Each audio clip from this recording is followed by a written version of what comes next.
Hello. Now continuing with our equations of circles, we're going to be checking today is this line a tangent to this circle. Well, what does that mean to be a tangent to the circle?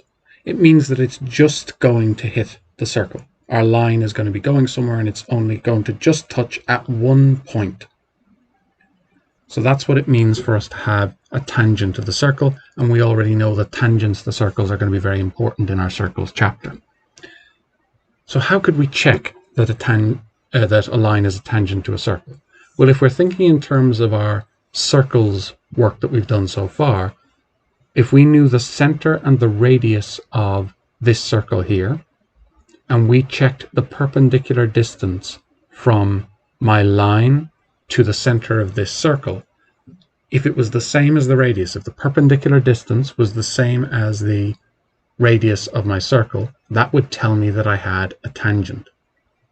Or if I'm thinking more generally algebraically, I could also do simultaneous equations, because if the tangent means that our line only touches the circle at one point, then when we do simultaneous equations with this equation and this equation, we're only going to get one solution out. We're only going to get one value of x and y that is the intersection of this line and this line, or this function and this function.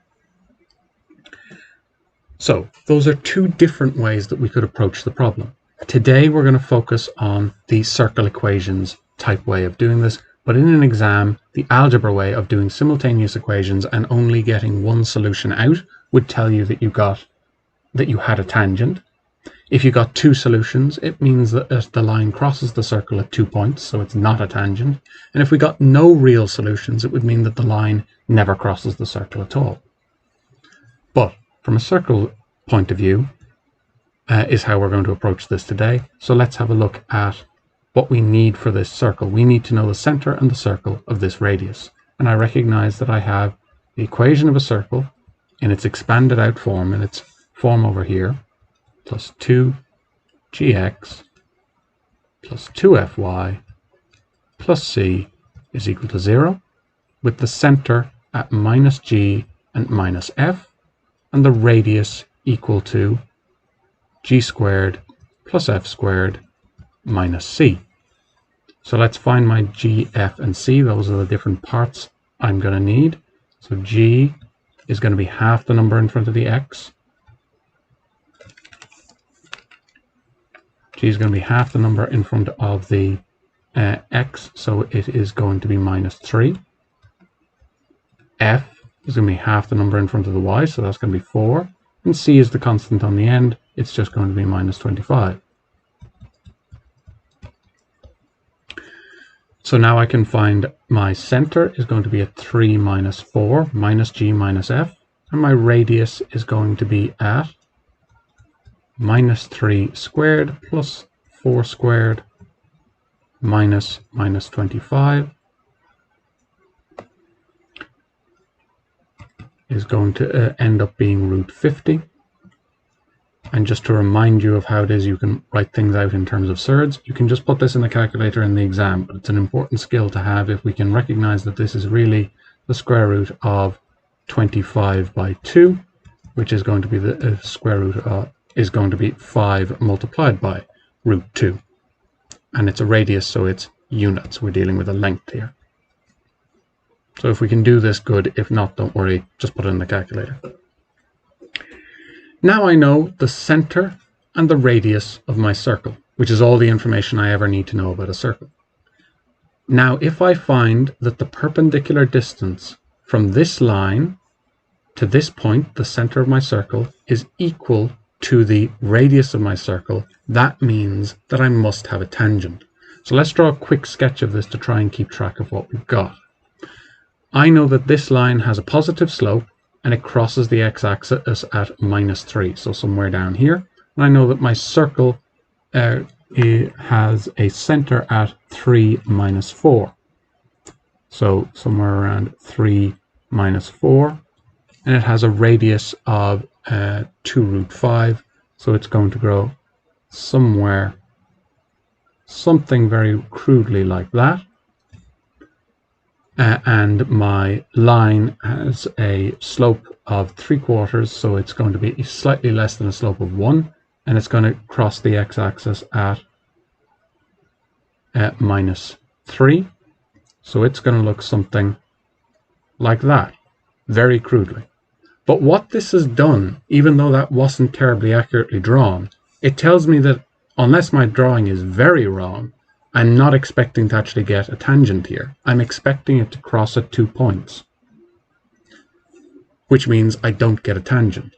So the fact that I've drawn a very quick, very basic sketch gives me an intuition as to what my answer is likely to be. And if I had squared paper, I'd be able to draw this fairly accurately, fairly quickly.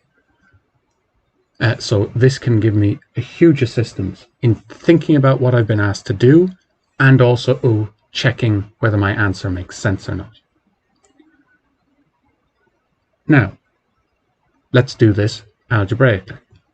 So what I want to check is the distance between my, is the distance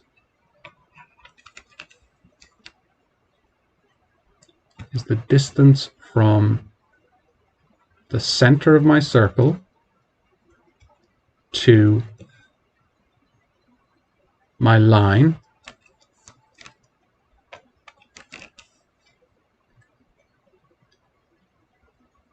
y is equal to 3 all over 4x minus 3, is that perpendicular distance from my point to my line equal to the radius of my circle? Is it equal to 5√2? If it is, then I have a tangent. If it is not, then I don't have a tangent. So let's put this into practice. I know that I want to get the perpendicular distance from a line to a point. And if that's equal to or, then that means that I have a tangent. So I need my perpendicular distance formula. So I open up my log tables and I write down my perpendicular distance formula, and I see what I need for it. ax1 plus by1 plus c in modulus, in absolute value, all over the square root of a squared plus b squared. I need to have ax plus by plus c is equal to 0, and I need a point x1, y1. So I have a line and I have a point, that's just going to be e3 minus 4. But I need to get my line into a nicer version. So I need to rearrange this formula here. And when I rearrange this, I am going to end up with 3x minus 4y minus 12 is equal to 0. And I have my 3 minus 4 is my center. So I'm looking for the perpendicular distance from this line to this point. B is equal to minus 4, C is equal to minus 12, and x1 and y1, and I'm checking if this is the same as the radius. So D is equal to absolute value of A is 3, x1 is 3, plus b is minus 4, y1 is minus 4, plus c, which is minus 12, all in absolute value, all over the square root of a squared plus b squared.